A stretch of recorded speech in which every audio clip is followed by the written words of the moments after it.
This photograph you see now might look like nothing more than an old portrait of a child posed gracefully in a Victorian chair. But if you stare a little longer, if you really notice the details most people would rather ignore, something unsettling begins to reveal itself. This child's eyes would never open again to see the world.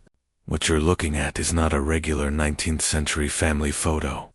It's one of the most mysterious post-mortem images ever recorded, and the story behind it stretches far beyond anything you'll ever find in a photography history book. In the winter of 1887, inside a Victorian mansion just outside Boston, a grieving mother cradled the lifeless body of her 8-year-old son. That year had been brutal, with diphtheria taking the lives of countless children. But for Helena Morrison, losing her only son was more than just a personal tragedy. It was the end of her family line, the collapse of carefully built dreams, and the spark of an obsession that would push her past the limits of social norms, and even past the border between life and death. Post-mortem photography was not unusual in the 19th century. For many families, it was their only chance to capture an image of a loved one. With child mortality heartbreakingly common and photography still costly, these portraits were often treated as sacred relics. Skilled photographers mastered unsettling techniques to give the illusion of life, posing the body naturally, painting open eyes over closed eyelids, or using hidden supports to hold the dead in lifelike positions. But Helena Morrison's case was unlike any other.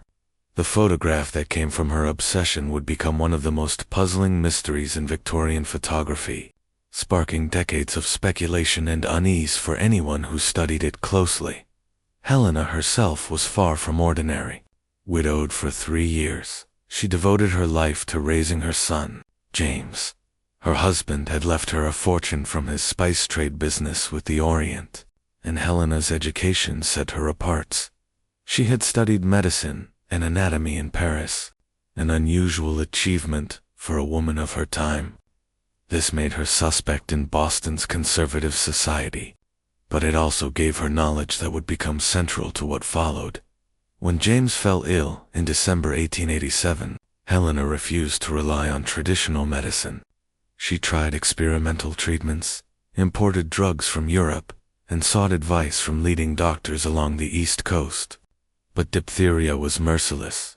No money, no knowledge, no determination could change the outcome.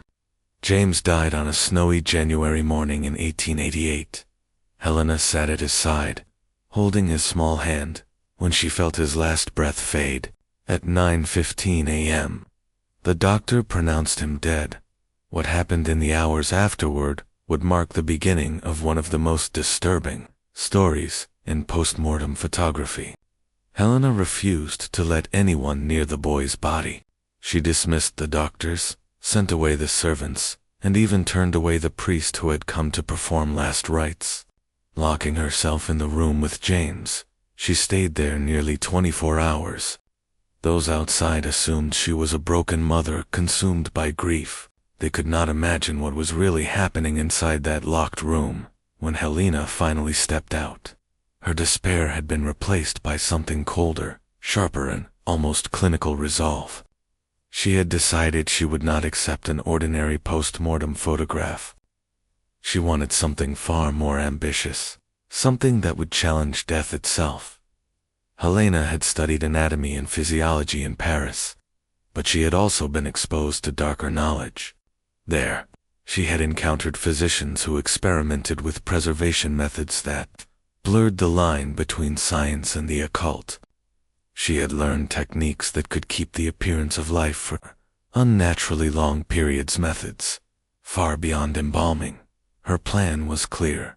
She would find the best post-mortem photographer in New England.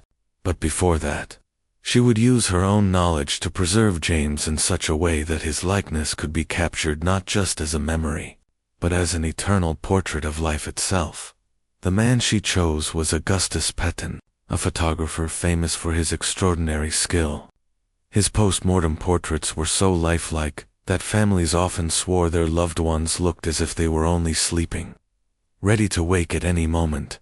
But Helena didn't just hire him. She made him an offer. He couldn't refuse more money than he could earn in an entire year. On one condition, he would devote 2 full weeks to her project, following her instructions exactly. Piton, though an artist at heart, was practical. Work had been slow that winter, and the offer was too tempting. Believing Helena was simply a wealthy mother determined to immortalize her son, he agreed.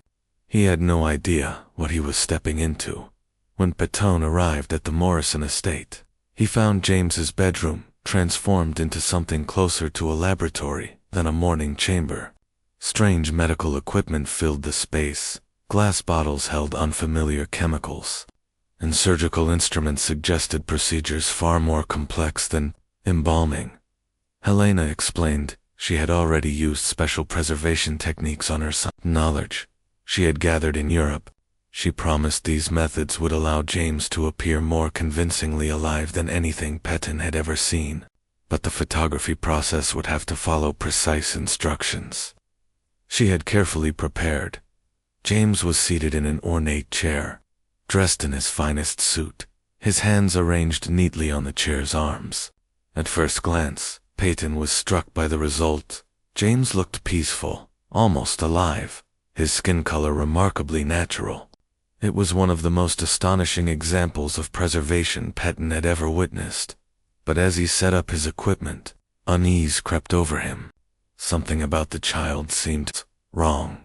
Though James's eyes were closed, there was a strange quality about them, as if they concealed something more than simple death.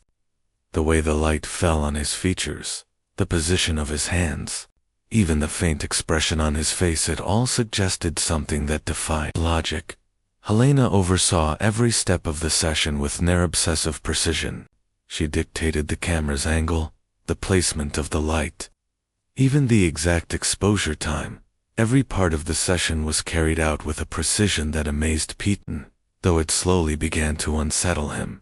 As he worked, Helena carefully filled pages of a notebook, not just recording the technical details of lighting and exposure, but also documenting the state of James's body, the room's temperature, even the timing of each adjustment. These notes went far beyond what was needed for a memorial photograph. By the 3rd hour, Piton began to feel he had stepped into something far darker than a simple post-mortem sitting. Helena asked him to reposition James several times, and each time he touched the child's body, Piton noticed subtle reactions that seemed unnatural for a corpse.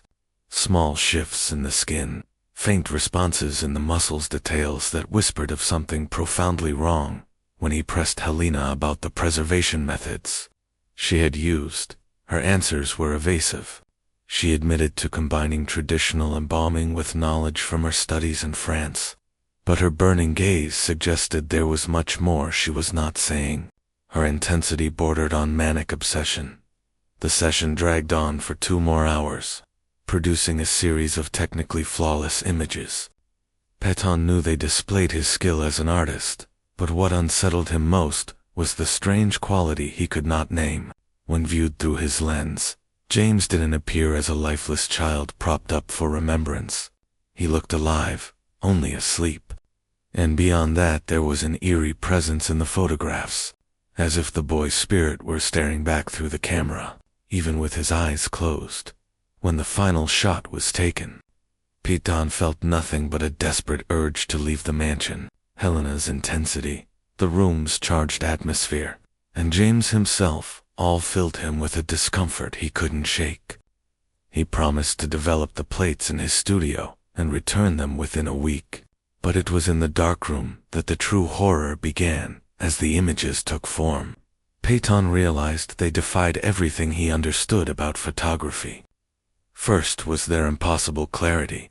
Every strand of James's hair, every crease in his skin, every delicate fold of fabric appeared with precision far sharper than any image Piton had ever captured.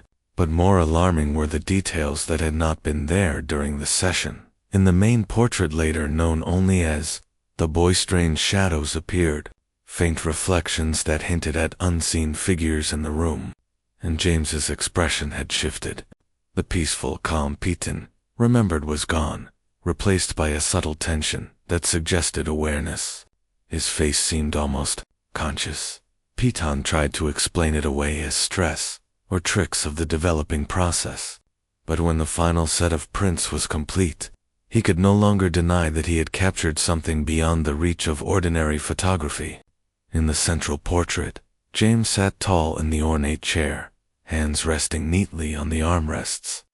It was meant to project dignity, yet anyone who looked at the image for more than a few seconds felt unease creep into them. James's closed eyes carried a presence, as if perception itself lingered behind them.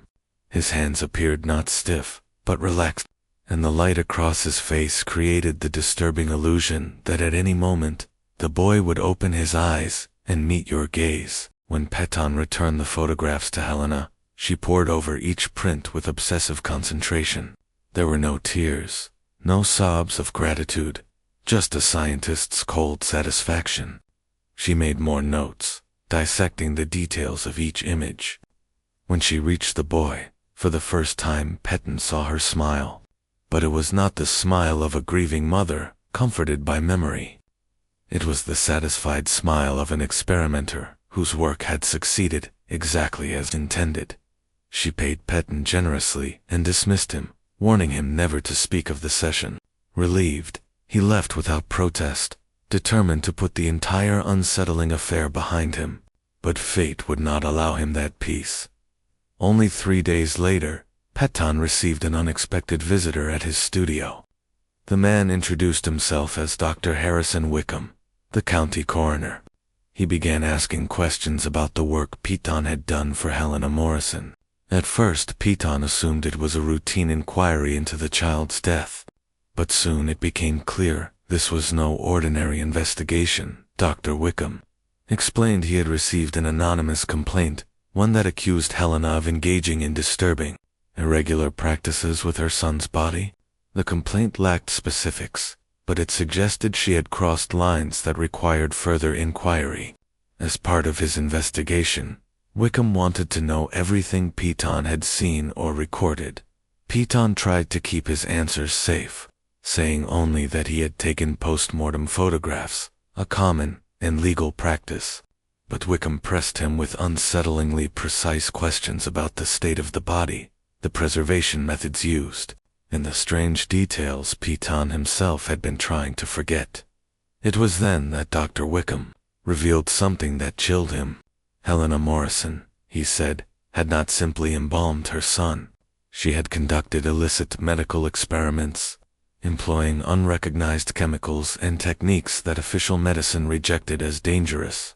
Even worse, Wickham had uncovered evidence of Helena's ties to a network of French researchers infamous for pushing the limits of science, dabbling in reanimation and preservation methods that brushed against the edge of the occult. Records showed that in the months before James's death, Helena had imported specialized equipment and rare substances, none of which related to conventional treatment. To Wickham, it was clear she had been preparing not for healing, but for an experiment that challenged the very line between life and death. When Piton heard Wickham's revelations, the full truth of what he had witnessed at the Morrison mansion finally settled on him. Helena Morrison hadn't preserved her son's body for a simple memorial. She had turned James into a subject for experiments that stretched beyond the limits of medicine, skirting the edge of desecration and forbidden science.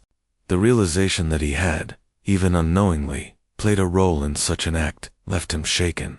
But it was already too late. The photographs had been made, handed over, and were now part of a mystery that would only grow deeper with time.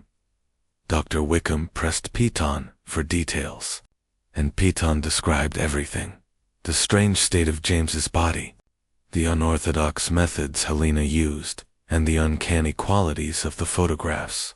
Even as he spoke, he knew he was only scratching the surface of something far greater than he could comprehend.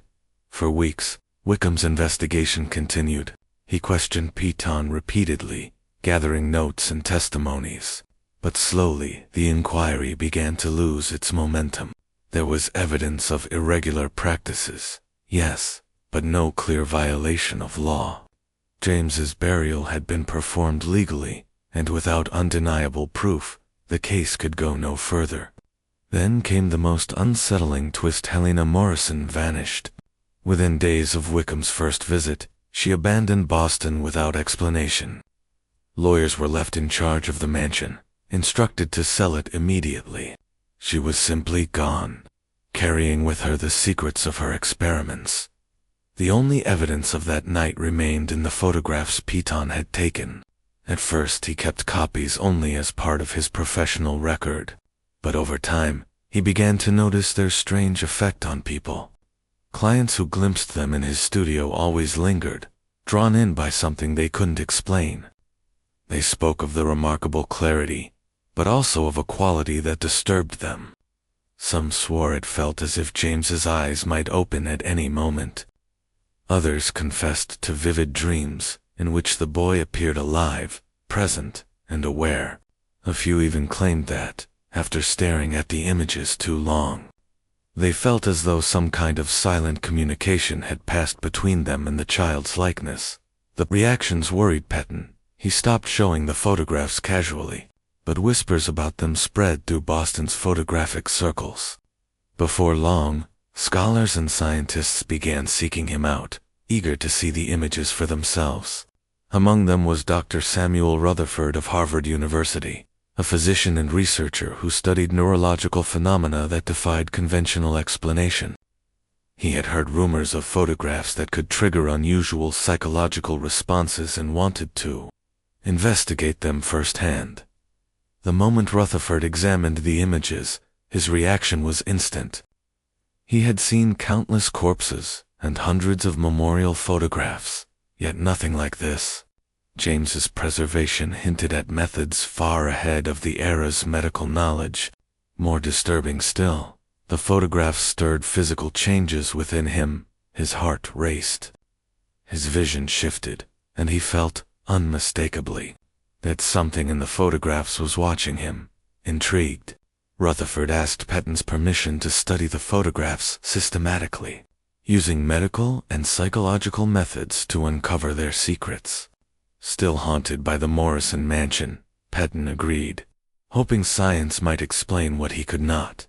Rutherford began with microscopic analysis. Under magnification, the images revealed impossibilities. The grain of the emulsion bore patterns unlike anything in ordinary photography, as though the plates had been exposed to forces unknown in 1888. Stranger still, layers of detail seemed to overlap, as if different aspects of reality had been captured at once. Rutherford meticulously documented these findings, assembling an archive that would become one of the most controversial investigations of the Victorian era. Then came the psychological studies. Volunteers were shown James Morrison's portraits under controlled conditions, while their reactions were monitored. The results were astonishing. Over 80% reported a vivid sense of presence emanating from the photographs. Nearly 3/4 experienced distortions in their sense of time, and more than half described what felt like non-verbal communication with the boy's image. Most unsettling of all, nearly 1/3 reported recurring dreams in the weeks that followed, dreams where James appeared alive, attempting to reveal details about his death and his mother's forbidden experiments. Rutherford recorded every report with scientific precision, but as his research advanced, he began to realize he was no longer studying photography or even medicine. He was staring into something that reached beyond science itself. James Morrison's photographs seemed less like simple images and more like a bridge between the living world and something far beyond science. In the 3rd month of his study, Dr. Rutherford made a discovery that shook his understanding of reality itself. Under special lighting, certain sections of the photographs revealed hidden details that weren't visible to the naked eye. Using new spectral techniques, originally designed for astronomy, he uncovered layers of information buried within the plates. What he found was astonishing. The images showed elements of the Morrison mansion that hadn't been present during the photography. Session shadows of figures that should not have been there.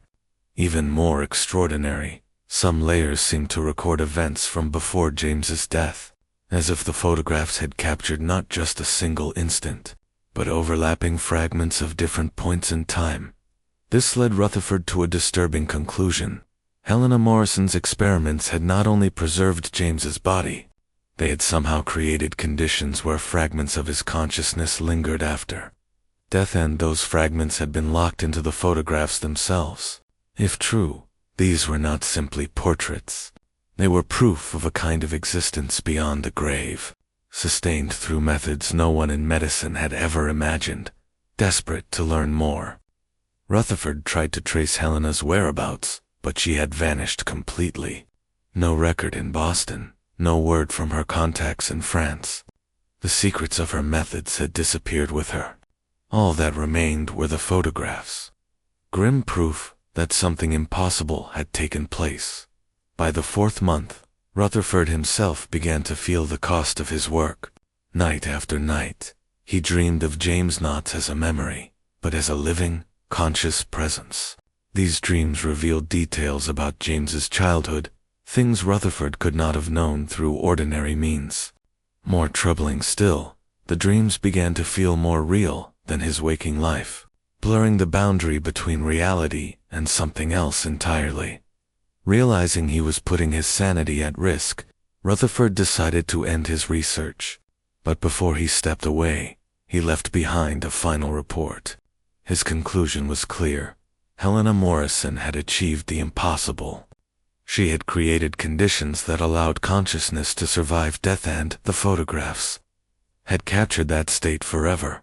Rutherford recommended that the images be sealed away, accessible only to trained researchers, warning that casual observers could suffer serious psychological harm. His report was sent to Harvard, but it was never made public. It was quietly classified, restricted to a select few. Piton, already deeply disturbed by his involvement, obeyed Rutherford's advice. He locked the photographs away and stopped discussing them, sharing them only with a handful of researchers. But the images would not remain hidden forever. By the 1920s, whispers of the infamous photographs resurfaced in specialized circles of collectors and paranormal scholars. In 1923, Dr. Victoria Ashford, a groundbreaking psychiatrist, tracked them down. By then Petan was an old man, but he allowed her access under careful conditions. Ashford's research pushed the investigation further, using modern psychological methods. She proved that the photographs activated parts of the brain tied to time perception and consciousness. Observers showed measurable neurological changes, altered sensory responses, even patterns linked to spiritual experiences. More disturbingly, she found the effects were cumulative. The more someone viewed the images, the stronger the connection became, until some subjects reported what felt like direct communication with James. Ashford herself began to experience this. Her colleagues later described how she became obsessed, spending long hours staring at the images, filling journals with notes on messages she claimed to receive from James. She even began to insist that James was guiding her, revealing clues about Helena's fate and further experiments conducted after Boston in 1925. Ashford suffered what was officially called a nervous breakdown. Her peers dismissed her writings as delusion, but her private notes contained unsettlingly specific details that no outsider could have known. After her collapse, the photographs were withdrawn once again, locked away in secrecy. But by then, their reputation had already spread, and with it, the fear that these images were more than mere photographs. After Pemberton's death in 1919, his family inherited the photographs, but quickly decided they were too dangerous to be studied further. They locked them away in a safety deposit box, making sure no one else could access them. For decades, the pictures existed only as whispers, an urban legend traded between artifact collectors and researchers of the paranormal. Occasionally, academic articles on Victorian photography would reference them in passing, but only as a vague, unconfirmed case of unusual technical mastery. The true nature of the photographs, and the unsettling discoveries tied to them, remained known only to a handful of researchers who had once examined them. Even among those few, there was hesitation to speak openly. The material was simply too controversial, too disturbing. That changed in 1967, when Dr. Robert Chen, a neuroscientist at Columbia University, stumbled across references to the photographs in archival records. Determined to investigate, Chen managed to gain permission from the Piton family to study the images using state-of-the-art neurological tools. His work was groundbreaking by monitoring the brain activity of volunteers exposed to the photographs. Chen confirmed what earlier researchers had sensed, but with far greater scientific precision. He found that James Morrison's image consistently triggered brain activity patterns linked to the recognition of consciousness in another living being. Incredibly, the brain reacted to the photograph exactly as it would during interaction with an actual, living person. This was the first objective scientific evidence that the photographs contained something far beyond mere imagery. The human mind, trained through evolution to detect awareness in others, was responding to James as if he were still present, still alive in some way. Chen wanted to take the research further, applying even more advanced analysis. But before he could, the Piton family abruptly ended his access. Alarmed by the attention and deeply uneasy about the implications, they withdrew the photographs from all further study. The images were quietly transferred into the care of a private institution specializing in sensitive historical artifacts, where they remain locked away to this day.